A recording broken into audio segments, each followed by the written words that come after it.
Hello everybody and welcome back to the channel. We are trying something a little bit different today. General Dan is no longer General Dan. He is in fact Captain Dan. Well, he's probably a Vice Admiral Dan because he is in command of a squadron of 3 ships. Welcome to the Caribbean. And this is the War of 1812 with a naval clash between the forces of the nascent American Navy and the old faithful, the Royal Navy. So on the left we have the ships that will be commanded by me. At the back we have the heavy frigate, one of the 6 original frigates built by the American Navy. That is the USS Constitution. Thank you, Dan. Old Ironsides herself, and she is being supported by a unrated brig. So it's only a small ship. Constitution should have 44 guns, and it is a sturdy vessel. So that gives it some extra hit points. The brig is not, however, so I'm not entirely certain how that's going to do against these 3 behemoths here. These are the 3 frigates that the Constitution fought. Now, we're not necessarily doing this as a historical battle. This is just an excuse to get the ships out, really, because I've been working hard at them, although I did run out of sails. But the 3 ships are HMS Guerriere, HMS Java, and HMS Cyan. I think it's pronounced Cyan, I'm not 100% sure. It's C-Y-A-N-E, so any phonetical descriptions in the comments, please, and I will be very grateful. But those are the 2 forces. We will be using Black Seas to play this game, the naval game from Warlord Games. These are Black Sea ships, and I'll be honest with you, I'm very, very impressed with them. This is from the starter set, so that's quite nice. I've used their rigging guide from the YouTube sites that they've got, so it's I think it's an absolutely lovely ship. The sails are not amazing, but they're okay. They get the job done. And I should say as well, I said I'd give him a shout out. The sea bases are done by General Dad. He is the sea specialist in the household. So those are the 2 forces. One of the good things about playing naval is you don't need many models, which makes a nice change from our usual Napoleonic videos, but that's the setup. The mission is just going to be just to kill each other. We're not really going to go massively crazy on this one, and that's it. So we'll see you guys after we've done the initial deployment and roll for the wind direction and all that kind of stuff. So these are the initial setups. The patrol by the American ships over here is going to be ambushed by the dastardly British all the way down here with their 3-ship squadron. Now I'm going to ask a little bit of patience from my more nautical themed viewers, because I am very much a lover of the land. So I will try and use some nautical expressions where possible, but if I get them wrong, then please cut me a little bit of slack. But let me know in the comments down below, because that is ultimately how we learn. Now, the way Black Seas works is you activate 1 ship at a time, so the play alternates between players, and the first ship that goes is the one that's closest to the direction of the board edge that the wind is blowing from. Now, we rolled for 1, 2, 3, 4, 5, 6. We rolled a 5, so the wind is coming from my excellent easy to see marker, and that means that the British are going to go first, followed by the brig, and then the Constitution. So we'll be back at the end of turn 1, which I can't imagine is going to be particularly exciting, and we'll catch up, and then we may go live as the game continues. But this is the first time I'm really playing it on camera, so we may need to pause while we check some rules. So Admiral Dan moving his Rear Admiral Dan, I should say, moving his ship straight forward. The Americans, they're going to cruise pretty much straight forward as well. Now, this is one of the things I really like about Black Seas, is that because the British have gone first, they're out of range. The Americans are going to go second, so they may sail into range. They probably won't, but it does mean that they get an opportunity. So going first is not always the best thing. Now, I should also have said, and I forgot, that the upgrades we're giving to the ships are the Constitution is going to be sturdy, because it is that double-hulled American goodness. The British, they're just going to be regular crews, except for the one in the middle. That is the HMS Java, I think we're calling it today. Oh, sorry, HMS Guerriere, and that is going to have veteran crews. That's the flagship of the British squadron. So I'm going to move the Americans, and then we'll be back with turn 2. So now we go into the start of turn 2, and Vice Admiral Dan I keep saying Vice Admiral. Rear Admiral Dan. It's far funnier. Rear Admiral Dan is going to roll two. He's going to roll 2 dice to see if the weather changes direction. Now he's rolled a 7, which is no change in the wind direction. So that means that he keeps the weather gauge and he gets to move first. I think we might be about to see some shooting.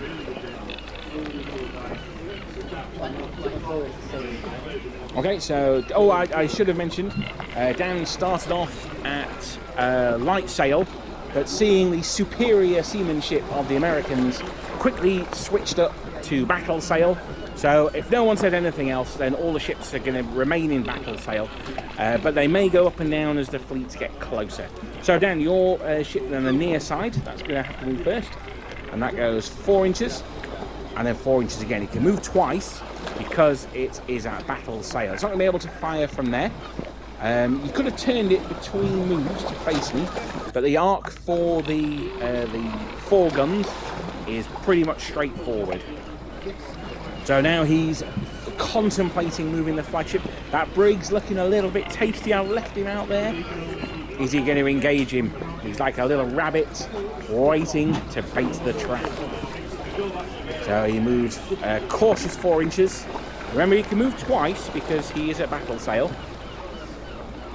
Oh, and he does a slight turn. Oh, he's looking for some broadsiding action.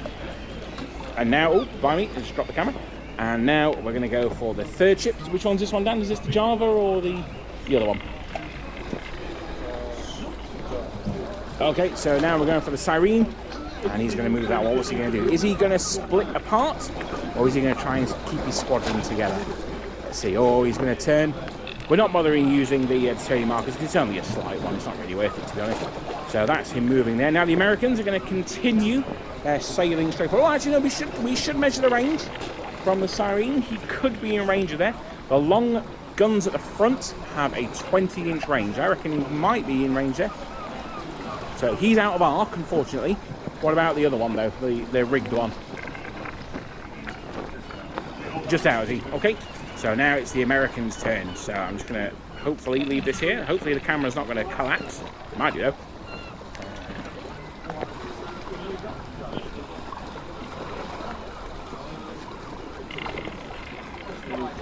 There. So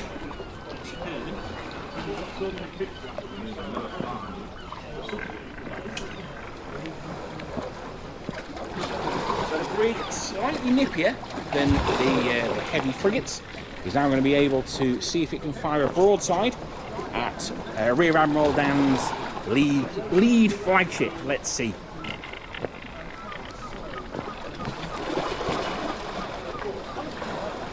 So it's 16 inches away, so it can fire both its heavy guns and its light guns.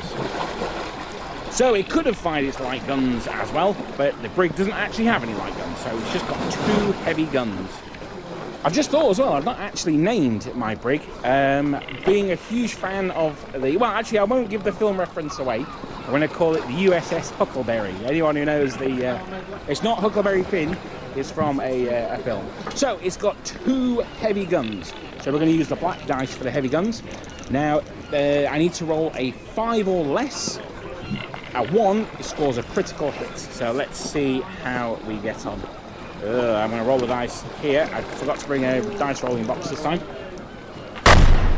An 8 and a 6. That's my usual pathetic shooting. So they fly wide. I should have said I'll be aiming low as well. You can either aim at the hull or the sails. Now I'm going to aim at the hull, but it doesn't matter because they both miss anyway. So that's the end of the brig. Oh dear. And now the Constitution gets to move, however. Let's see if that can bring its long guns to bear.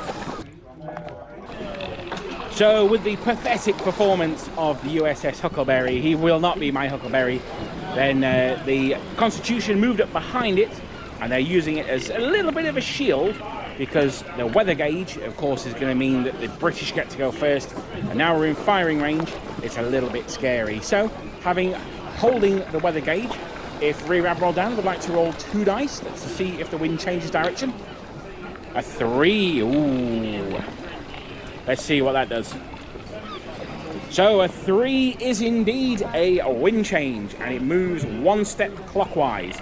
So the wind is, instead of blowing from the south port edge, it's going to blow from the southwesterly over here. So it's going to be blowing across the island, and let's see if that changes the order the ships move. It might not do this turn, but I think it probably will. Let's find out. So any Premier League football fans will know the true beauty and glory that is VAR, and basically that's what we've just done. So we've gone for the order of the ships that we think that they're in, and we've sort of, you know, it's come to a gentleman's agreement. So the first one is the HMS Java, then it's going to be the HMS Guerriere.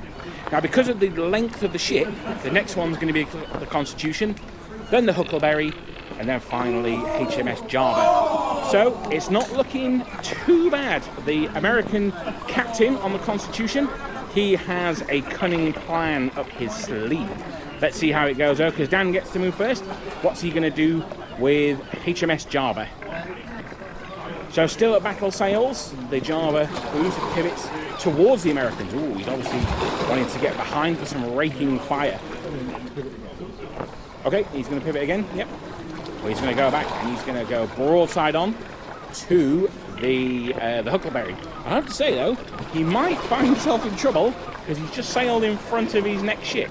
Let's see how that goes. So he's going to fire his broadside. Dan, what's your broadside rating? So it's the number of big guns and the little guns. The carronades are going to be out of range. I mistakenly said previously, sorry, that the light guns had a range of 16. It's actually only 14, so that's why they were out of range before.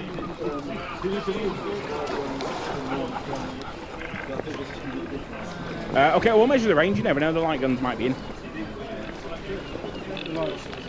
No, just now. Okay, so it's just the heavy guns. So how many heavy guns have they got? 3. Okay, so 3 black dice. Now Dan's going to need a 5 or less to hit. Are you firing at the hull or the sails? Firing low. Okay, he's going for the historically accurate British tactic of firing at the hull. Let's see what he can roll here. So he's got a 5, a 0, 2 zeros. Yeah, but that's 1 hit. That's better than nothing, and that's 2 points of damage to the Huckleberry. So first blood to the British. So now Dan has moved the flagship. He's just about avoided a collision with his own ship. I let him off on that one. He definitely hit his own ship, but we'll be kind. So he is now in range of all his guns, is he? Oh, just okay. Well, you see, kindness has its own reward. So he is going to fire his 3 long guns again. I should have mentioned as well that long guns cause 2 damage, which is why he only hit me with 1, but that caused 2 damage on the brig. So he's going for the second one. Let's see if this can be much better. Oh, it is much better. He's hit twice, including hitting with a 1, which causes a critical hit. So Dan now needs to roll 1 dice to see what he does. It's a 1.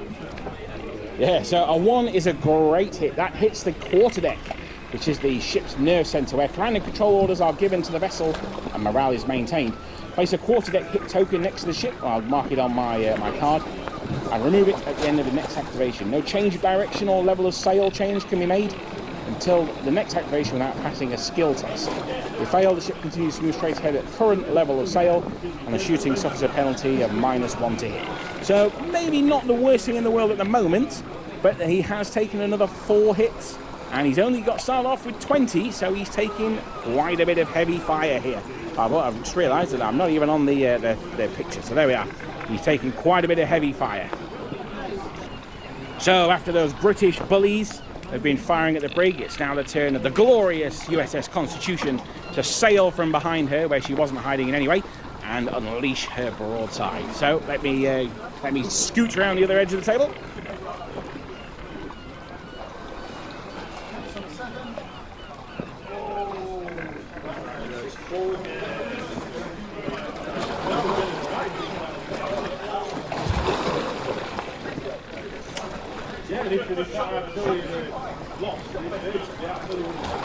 So he's moved its 2 moves of 4, and it's going to fire at the British ship that is yet to activate.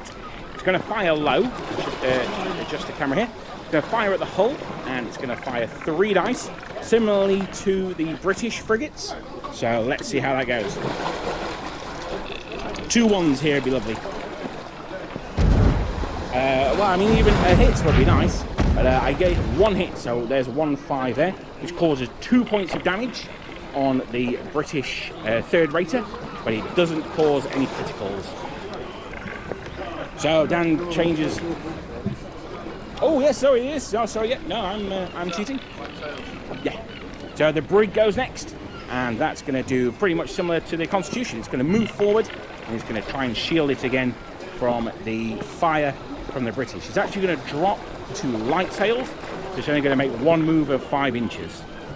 So the brig has moved up. It's going to shield the Constitution, as it should indeed, and it's going to fire its 2 long guns at the Java as well. So let's see if this can do better the second time around. A 7 and 8. No, it can't do better the second time around. My dice rolling continues to be as awesome on the sea as it is on the land. So Dan's going to move the Java last. And what's going to happen with that one? He is also switching to light sail. Now he's a bit slower than a brig. He only goes 4. He's going to move there, and he's going to turn as well. So he's going to be able to fire his broadside. Now he can fire the Constitution if he wants. It is going to be obscured, so he might be better off firing at the brig. Yeah, no, that sounds reasonable to me. That's probably what I would do as well. So it's going to be 3 dice. Okay. 2 light guns as well.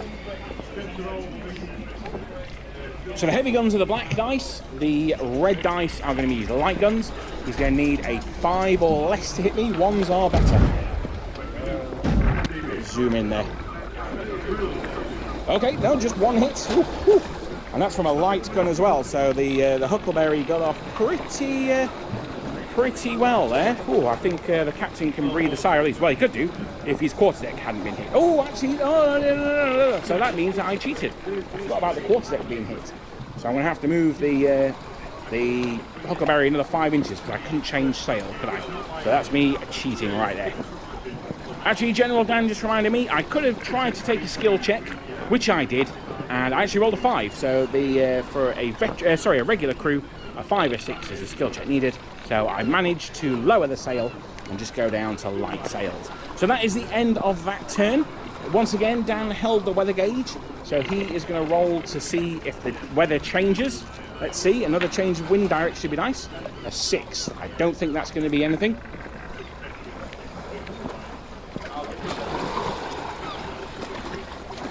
We're looking up rules live on camera. Is there anything better than that?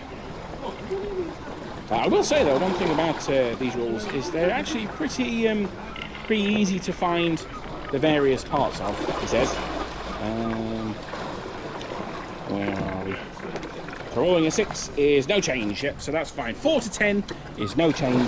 So the order will now change slightly though. It's going to be the 2 British ships, then the brig, then the Constitution, and then the Java bringing up the rear there. So the first one to go is the Cyan. So what's that one going to be? Okay, so that's battle sails, yeah? Oh, I have a feeling he's going to now try the enveloping position. So he's moving forward here. He goes 4 turns, and then another 4. He's not quite raking the brig yet, but he will be if this carries on. So the brig may have to do something quite important. Heavy guns are in range, so that's going to be 3 dice from the frigates. So 3 black dice, again needing 5s or less to hit. And that's a 1 hit. Is that a 2, is it? So 1 hit is not a critical, but it does take another 2 chip damage off of the Huckleberry. Next up is the flagship, so that's going to go next. It's still on its light sails, so it can go 4 inches. And slightly pivot, and is that going to fire its broadside as well? Now, is that in range of its light guns as well? I suspect it probably is. Nope, just now. Okay, so it's 3 long guns, which, to be honest, is the more scary ones anyway. But let's see how this goes. Ooh, squeaky bum. 1 hit for another 2 chip damage.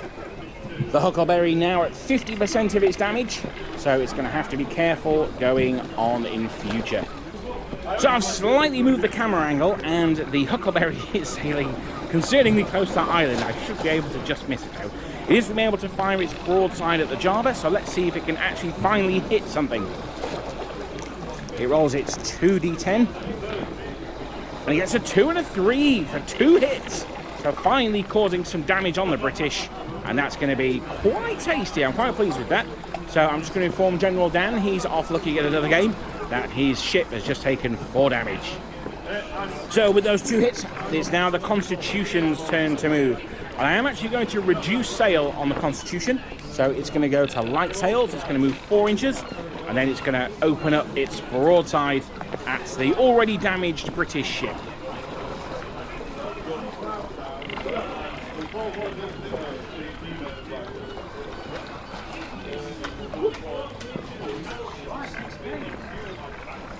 I don't think I'm within 14.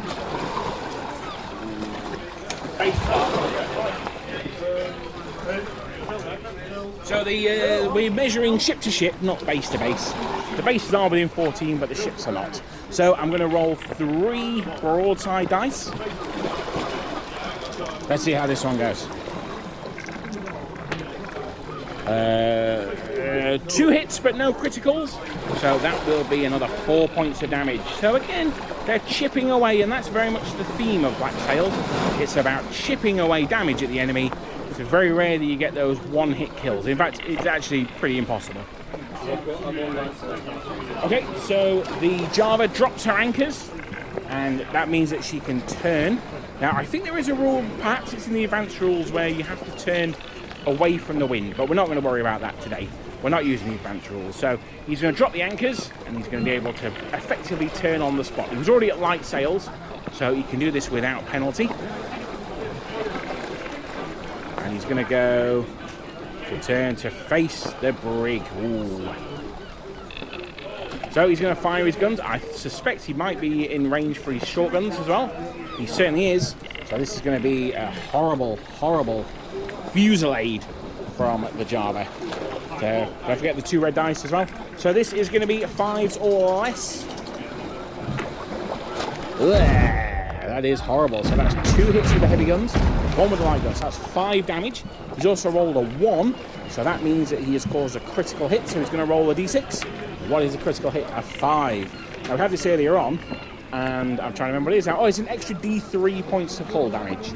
So he's going to roll again for another 1 damage. So he's got 2 heavy gun hits for 4 altogether, a light gun for 5, and an extra 2, was it? An extra 1 for 6. This puts the Huckleberry down to less than a quarter of her starting hit points, so there is now a chance that she can surrender. So that means that when the Huckleberry activates, I will need to do a test, a skill test, so a 5+, to see if it continues to fight. If I roll a 1 to 4, the ship will strike its colours and the crew will scurry onto that low-lying bar over there. So that's the end of the turn. We're going to go on to the next turn. Rear Admiral Dan is going to roll 2 dice to see if there's a change in the weather. An 8, nope, stays the same it is. So it's going to be the same. The British are going to go first with all 3 of their ships this time, I think. And then it will be the Americana. So he has dropped to light sail with the first ship, so he needs to go 4 straight forward, and he can make a 45-degree turn, and he's going to come and try and sail around and get behind the Constitution, I would have thought. So he's out of range there, so his second ship is now going to have to move forward. Now he might also want to change his sail. Okay, that's fine. Yep. So he's going to move him straight forward 4 inches. He's going to be able to turn slightly as well. And then finally, the ship that's been taking the damage to him.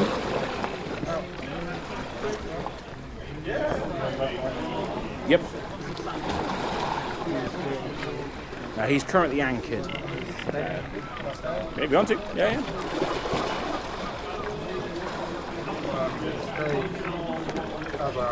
Okay. As I say, I think in the full rules he would have to turn, but we're going to leave it the same as it is for now.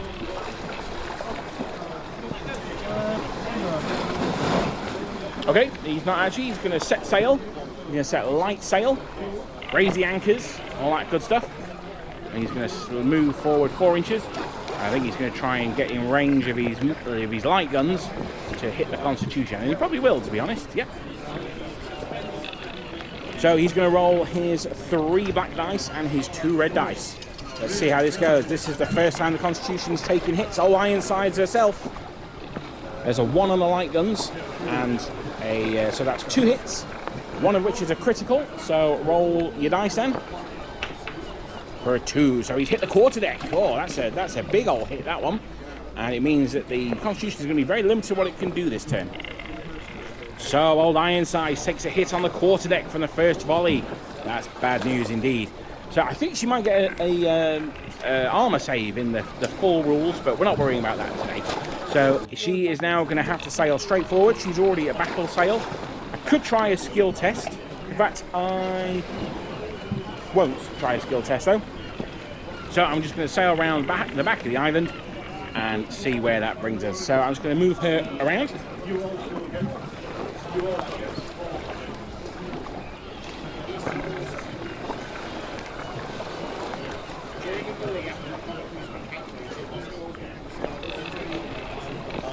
So she's moved there behind the island, and now I need to roll for the Huckleberry.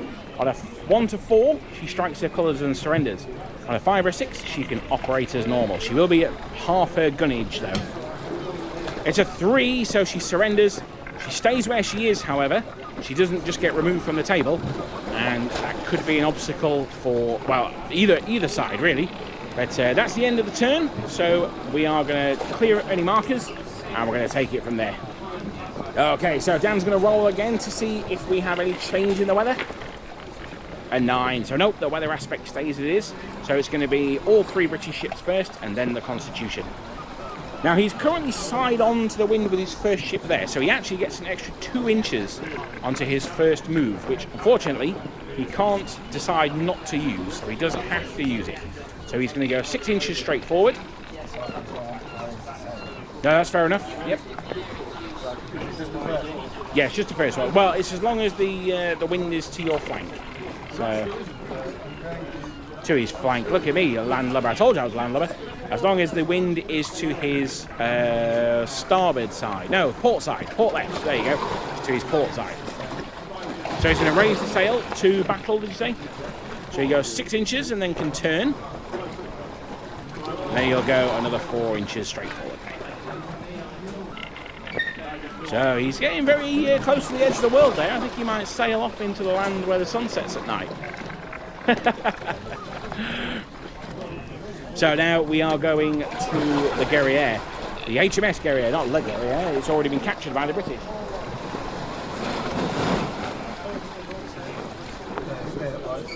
Okay, so he's going to continue light sail. So that's 4 inches straight forward. And a slight. So he's going to have the benefits, in inverted commas, of being side on to the wind in his next turn. So now he's going to move his final one, the Java. I think it's the Java. No, the Sirene, sorry. Oh, it is the Java, yeah. Okay.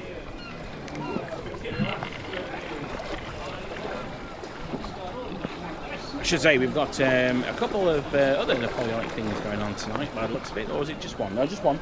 So we've got the Sheffield and Rotherham Wargaming Society practicing their Lutzen game for Partisan, so I'm not going to spoil that, but I might take a couple of shots later on. Okay, so what's Dan going to do here? He's planning this out with military precision. He does think that his ships come with handbrakes though, so he's going to do some Tokyo drifting with this one, I think.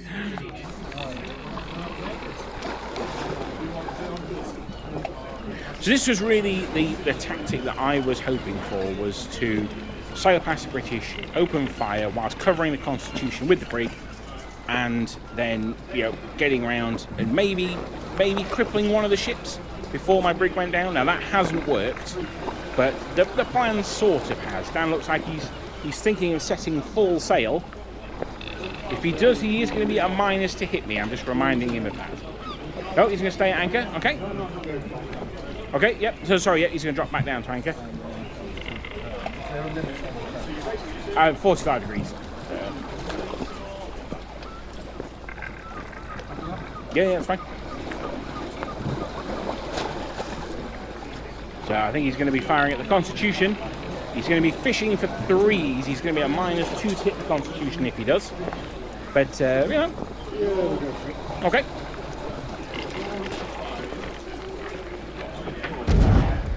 So you roll 2 6s and an 8. Now I do think there might be a bonus for firing at anchor, but it's certainly not +3. So we'll check that in between in between rolls. But now it's going to be the Constitution. The Huckleberry is already out of the battle, and Constitution's not going to do anything clever at all. It's just going to set full sail and move 3 moves. So I'm going Guerrilla Cam for this one. Now I've just moved the Constitution because of the way the battle lines now are. They're kind of sailed away from each other, so we might just play the game out until the battle lines clash again. Because watching 2 guys move model ships around the board is going to be pretty boring, I would have thought. So we'll come back when we're ready to do some fighting again. Okay, so we've just done the next few moves, and nothing's actually happened. The wind hasn't changed direction or anything like that.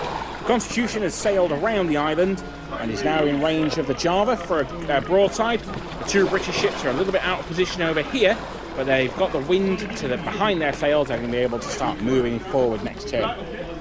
The Constitution took a point of damage as it found itself in irons, but it managed to box tack its way out, and it's now facing down the Java. It's going to start doing some damage in my turn, hopefully. But here comes the initial broadside. 2-3, so that's going to be 4 points of damage.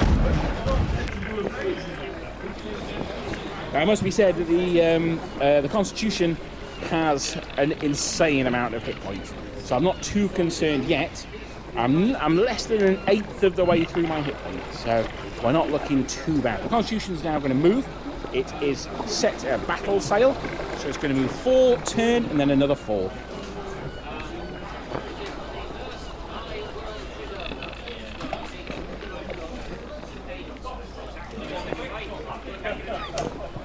Now, being a large frigate, a large heavy frigate, it has 1 bow chaser. A bow chaser is a cannon that faces forwards. It's a heavy, and it's going to fire and roll a 0, so no hits there.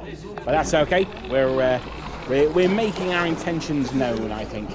So now it's going to be Dan to test the weather. Go on, Dan. Let's see if we can change the weather gauge.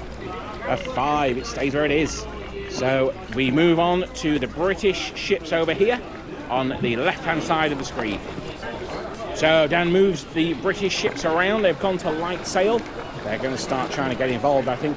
What is the ship in the middle going to do? Is she going to start setting sail, or is she going to stay where she is? Okay, she's going to start to run away. Sounds reasonable.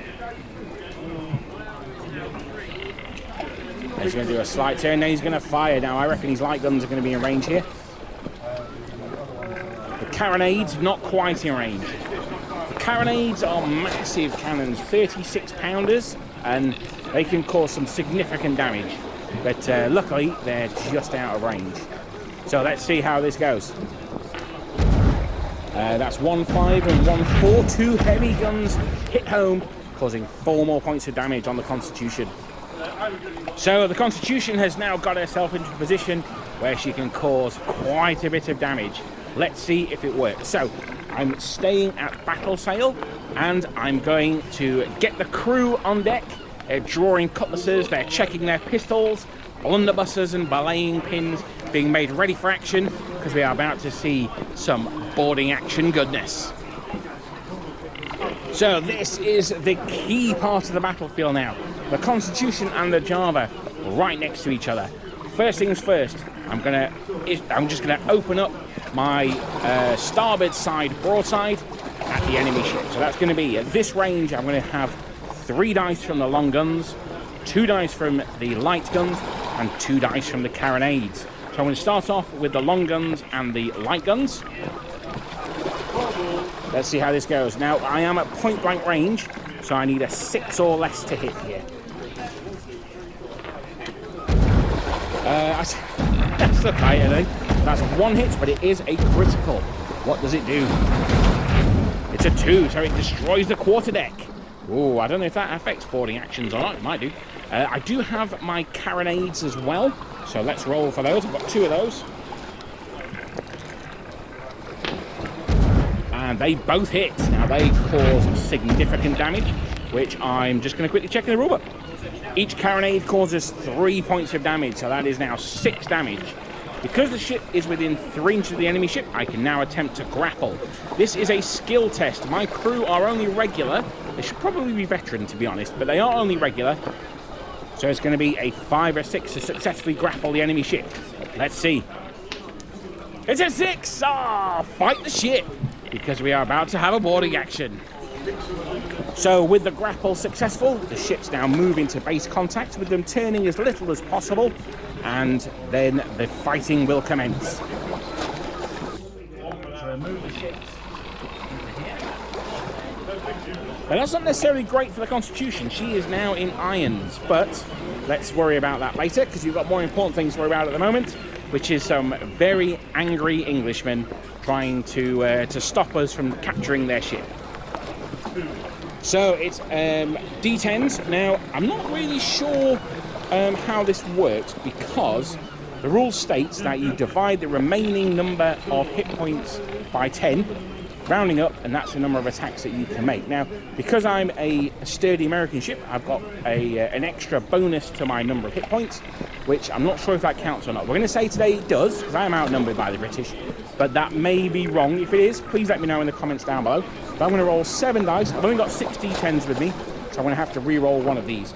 My crew is regular, so I am hitting on a 5 or less. Because I'm the one who initiated the boarding action, I get +1, so I'm actually hitting on a 6 or less. 1s are better. So I've got 6 dice here. I'll re-roll one of the misses to give me a 7th.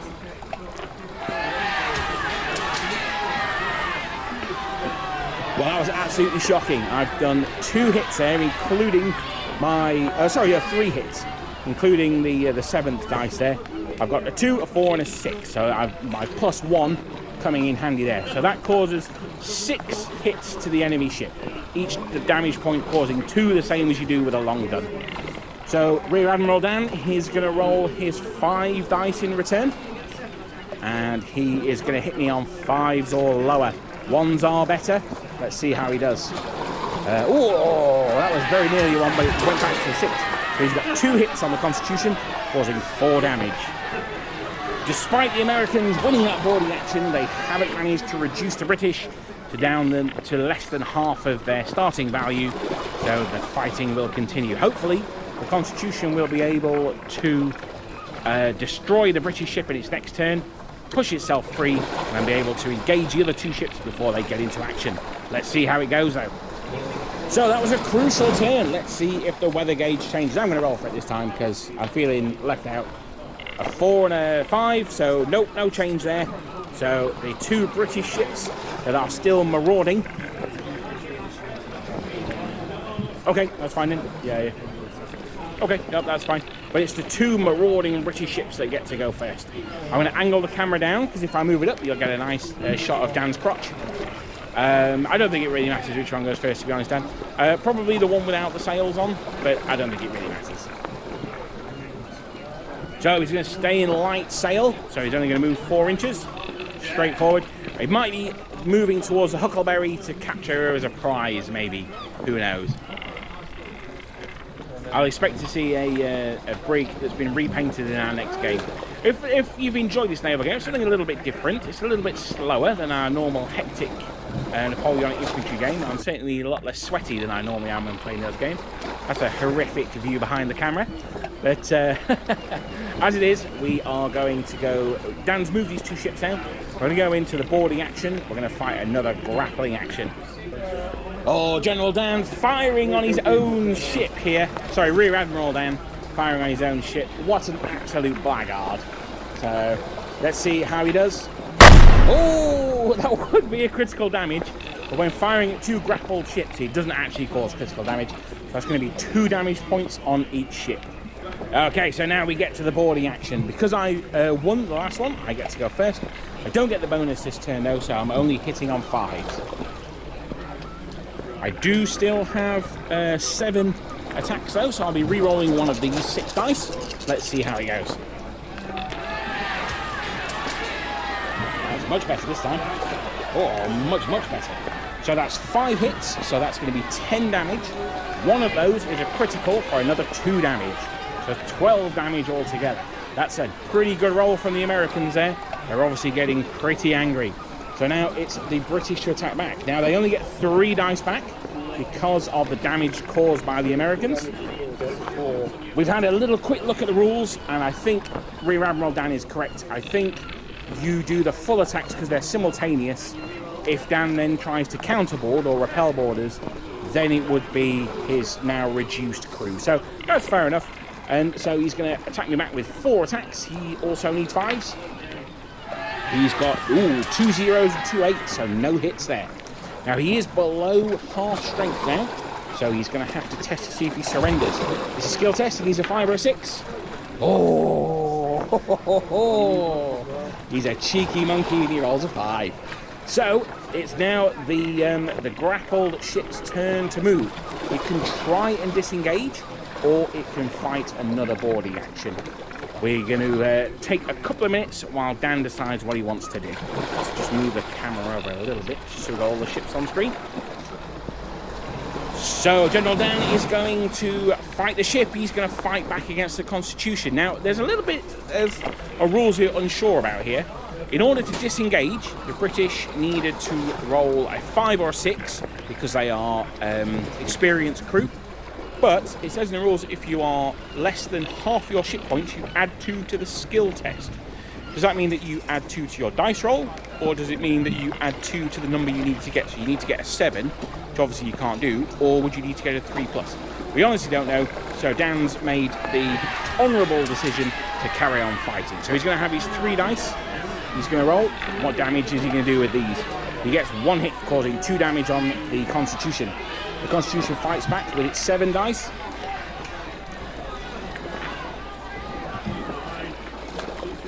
For only 2 hits, but that is enough to win the combat.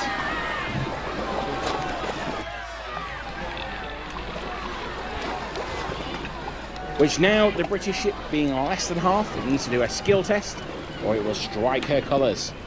It's a 2 this time. The ship cannot continue to fight, and so as in history, the HMS Java surrenders to the mighty American fleet. So we are now going into the next turn. Can those 2 marauding British ships make the Constitution pay for her insolence? Let's find out. Rear Admiral Dan is going to roll on the weather gauge. Let's see if he can change the weather. Oh, he cannot on a 10. It's close though. Again, the 2 British ships are going to go first. The Constitution might be slightly shielded by the surrendered Java, so let's see how that goes. But Dan's got to move his ships first, including the rear one is going to be the first to activate. So Dan's moving his ships forward. He's moved the first one.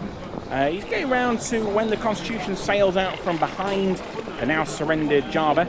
Then he's going to be able to shoot out. Remember, you've got to go straight forward 4 inches first, though, Dan. So. Okay.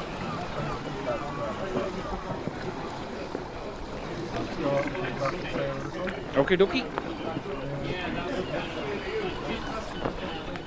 So that's some good moving from down there. Now, unfortunately, the way the ship's grappled, the Constitution is in irons, so she's going to move. She's going to have to turn as her first move out of irons, which is going to take her away from the British ships and potentially show her stern, which is absolutely where I do not want to be. Now, because Dan didn't fire in his last turn, he's going to fire as she bears in the next turn, which means that he can fire in my turn. It effectively gives him Overwatch. But that's my turn here, so we're going to check for the weather gauge, and let's see if that changes anything. A 4, it stays where it is. So now it's going to be the 2 British ships going first, and then the Constitution, probably for the last time. So I think both fleets slightly out of position here. So I think Dan's probably got the running weather though, so he's probably in the better position. My Constitution is going to be slightly limited what it can do. So let's see if Dan can anticipate where the Constitution is going to go. Yeah. We'll say you did, yes.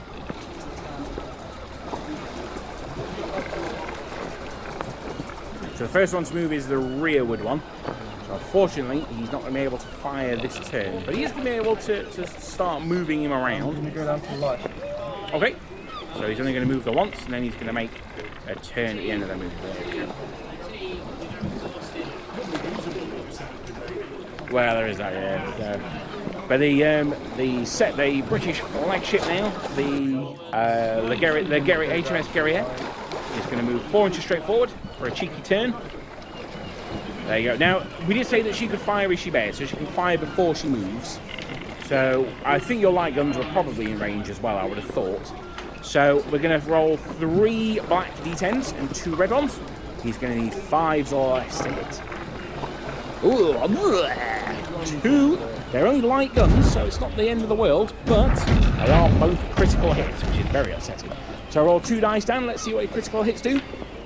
A 1 and a 2. Well, we know 2 is the quarterdeck. Oh dear. So we got it slightly wrong earlier on. 1 is the quarterdeck. 2 is the gun deck. So the Constitution is going to fire much reduced in her turn. Although, to be honest, she's probably not going to be able to fire. She's going to be manoeuvring. The quarterdeck hit is really going to hurt the Constitution, though, because she desperately needs to turn. She has a strategy rating of a 5 or a 6. Let's see if she can pass. A 6, she can. Fantastic. So she's going to change her sail to battle sails, and she's going to turn. So the first move she's going to make is going to be 4 inches straight forward.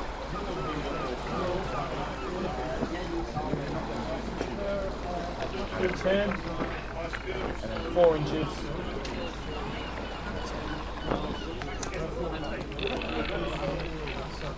Sorry, I turned her at the bow there, not the stern, which is what I should have done. So I'm just straight up cheating now. So that's the end of the turn. The gun deck hit was a bad one. The quarterdeck hit, fortunately, didn't make too much difference. The captain clearly doesn't really need to do much commanding on this ship. Clearly his men are independent American spirits. They're clearly good at doing it for themselves. So now we're going to go into the next turn, and unless the wind changes, I think the Americans might go first now. Yeah, it probably will change, yeah, absolutely. A 3 and a 5, the wind stays the same as it is. And the Constitution is going to move, still at the back of the sail. She's going to move straight forward, turn, and then move again.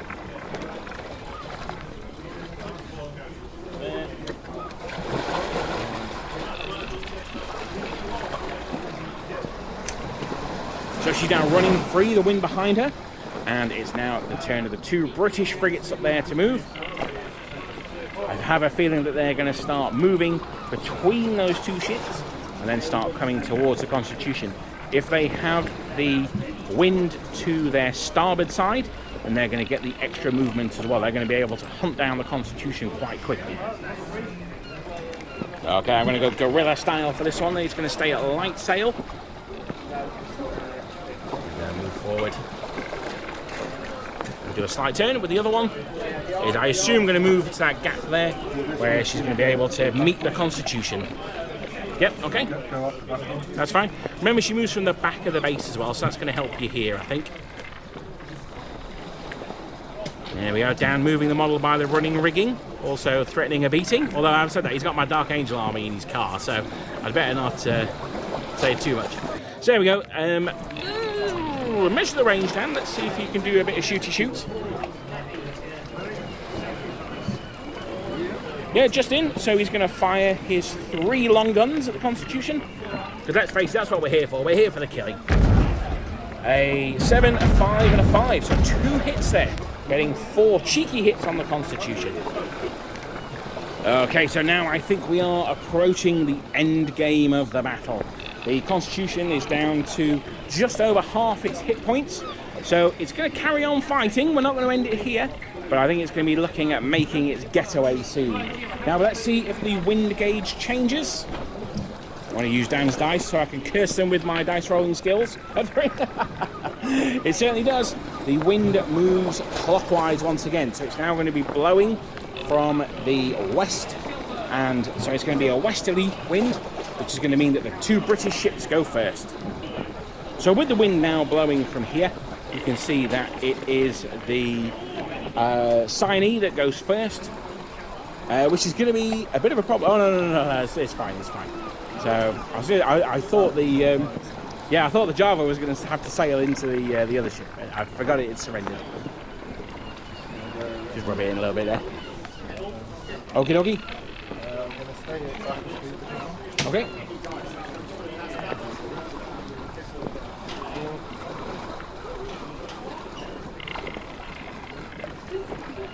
That's good moving from Rear Admiral Dan there. I think he's going to fire as well. He's out of range of his light guns, but his heavies are in, so he's going to roll his 3 dice.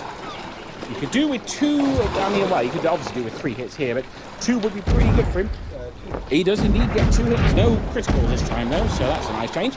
There's 4 more hits on the Constitution. You can see here the Constitution now is getting out of its first row, which is a little bit concerning, I'm not going to lie. But the Constitution gets to move next, so it's going to move once, turn to port, and then move again.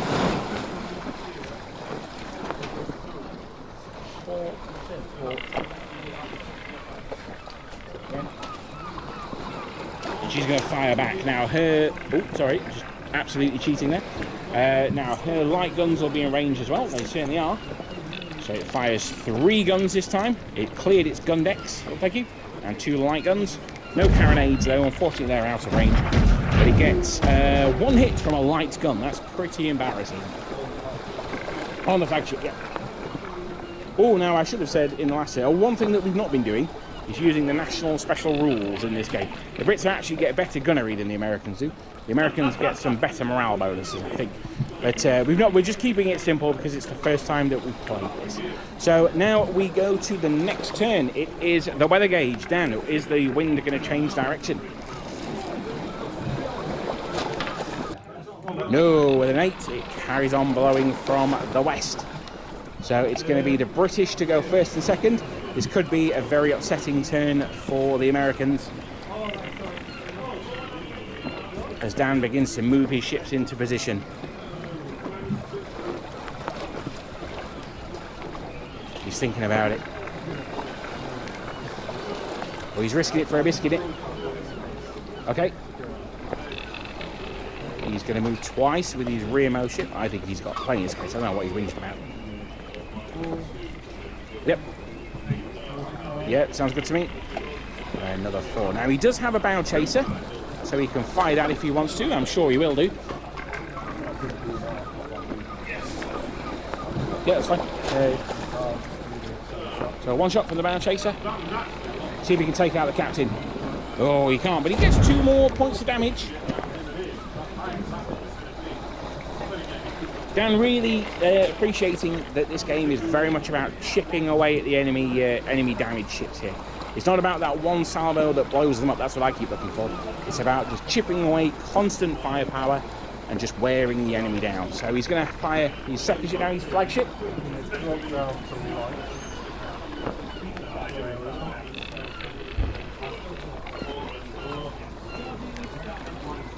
So he's going to be able to unload everything except the carronades here. I think they're probably still going to be out of range.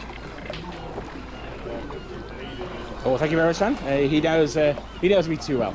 So now he's going to fire his 3 black dice, 2 red dice, and he's going to need 5s to hit me here. Ooh, that's very upsetting. That's both light guns hit, 2 of the heavy guns, and 1 of them is a critical damage. So what does critical damage do? It's a 4. Ooh, we're gonna have to look that one up. So it turns out that 4 is a crew hit. I will automatically fail any skill chests I need to make. I don't think I'm going to need to make any. I hope I'm not going to anyway, because it's now the Constitution's time to move. Now she's going to carry on at her battle sails. She's going to move forward 4, turn, and then another 4. So she's going to be raking the enemy ship, but from the front, which is a lot less devastating than doing it from the rear.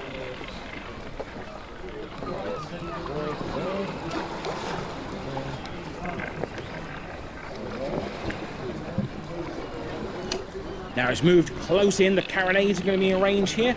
So let's start off with the main guns, the 3 long guns and the 2 short guns.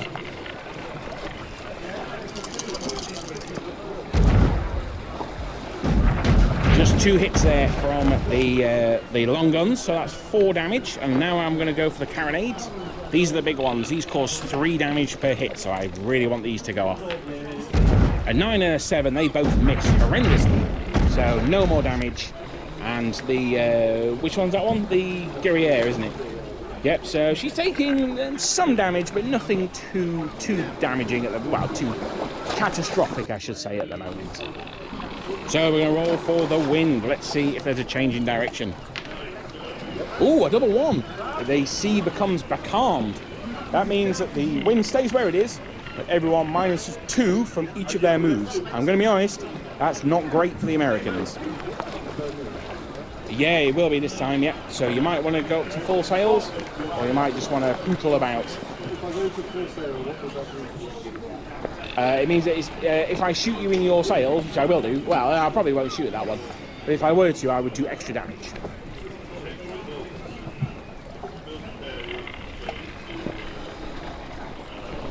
So a squall descends on the battlefield. Okay. Yep. Again, the wind direction from the west means that that ship will be the first one to move. Yep. Yeah, fine. Okay.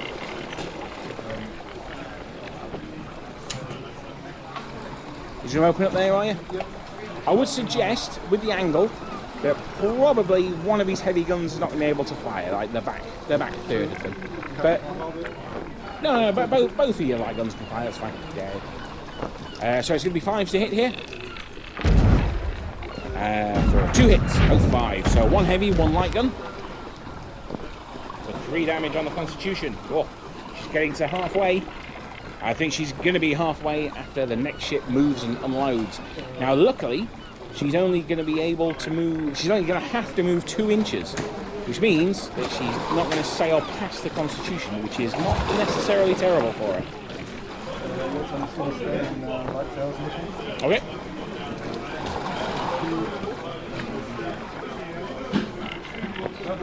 Okay, so now she's going to unload with everything she's got. So she's got 3 long guns and 2 light guns, so we'll start off with those. Needing 4s because she, 6s because she's so close this time. So 6 or less. Down a bit confused there. Just as well because he gets the extra hit. So he's got 1 from his light gun, 2 from his heavy guns. Is that? Oh, sorry, that's a 5. So he gets both of his light guns. Thought it was a 0. 1, 2.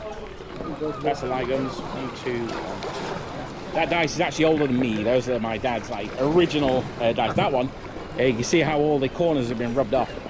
And now he's got these 2 carronades as well. These are the ones I'm really scared about. Oh, just 1 carronade and that one is okay. So this one's a super scary one. An 8, it misses. Whew. So the Constitution now, she was looking to try and escape at this juncture, but because of the becalming weather, she's going to have to move 2 and then turn and then move another 2.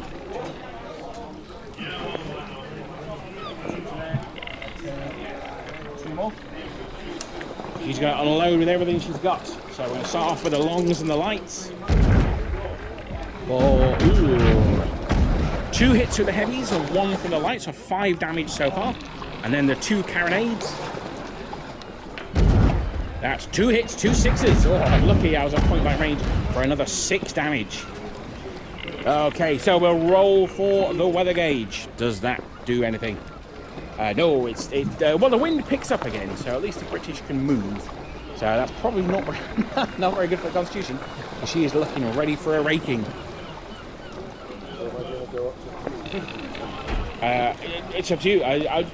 2 would be better for your shooting, but you can go to 3 if you want to. Yeah. She might not be in position to rake this turn. Although, she might be. Not quite, no, but it's still going to be rather upsetting with 3 long guns and 2 short guns. Oh, 2 critical damage and 1 light gun hit. So what did the critical damage do then? A 6, and what's the other one? You hit that critical damage me twice. A 6 or 2. Well, we know that 2 is the... Oh, well, we don't know what the 2 is, do we? We'll have to come back to that one. A 6 is that most horrendous thing that can happen to a wooden sailing ship. She is now on fire. So I'm going to go guerrilla camera on this one. That was absolutely devastating on the Constitution. We now have the British flagship. The HMS Guerriere is now going to weigh her anchor, swing round, and unleash another broadside at the Constitution. Now, I should point out the Constitution has 3 points left before she needs to test to surrender. She's also on fire. It's really not looking great. But let's have a go. So Danny's going to unload the entire complement of the HMS Guerriers. Do the white one because I've only got one. Okay, no, that's fine then. Yeah. So the white one's the Carronade, is it? Okay. The Carronade misses, luckily. But the light gun and one heavy gun score a hit. So that's the 3 he needs to get me to 25%. And that's a critical hit. So what's that one do? A 6. Oh, the ship's on fire again. So it does another D10 damage, which we did off camera before, by the way. Oh dear. 1, 2, 3, 4, 5, 6, 7, 8. This is not looking good. The Constitution is now going to have to do a skill check to put out the fire. Is that right, Dan? Yep, so it's now my activation. So let's have a skill check. On a 5 or a 6, we put out the fire. A 1. Oh no!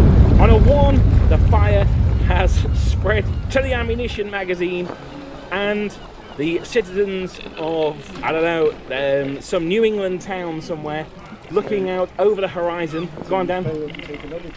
Okay, I'll take another D10 for 6 more.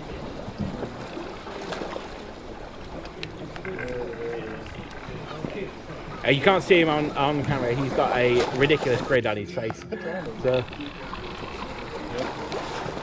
So the explosion they only sit within 4. Okay. Takes D10 damage. So that's Yeah. my flip as well. So let's see. A 10. So the Constitution goes nuclear and takes 10 damage off the Guerriers. What an absolutely phenomenal ending to the game. What absolutely lovely models these are. These are the Warlord Games models. They are absolutely gorgeous. Do not, however, go for metal masts. That would be my recommendation. Either get plastic ones to replace them or print some using resin. But what an absolutely fantastic game. The Constitution and the USS Constitution and the USS Huckleberry, both destroyed by the British. One of the British ships was captured. I would imagine that the American sailors on board scuttled her when she saw the Constitution explode, causing horrendous damage to the Guerriers. But the was it the Cyan? The Cyan, that's the one that survived, mainly because we couldn't pronounce its name, so we didn't want to talk about it too much.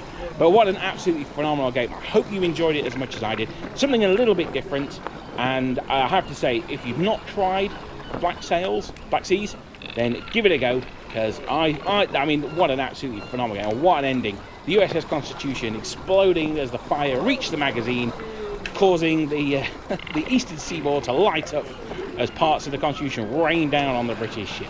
Thank you very much for watching. I hope you enjoyed watching as much as we did playing, and we'll see you guys next time.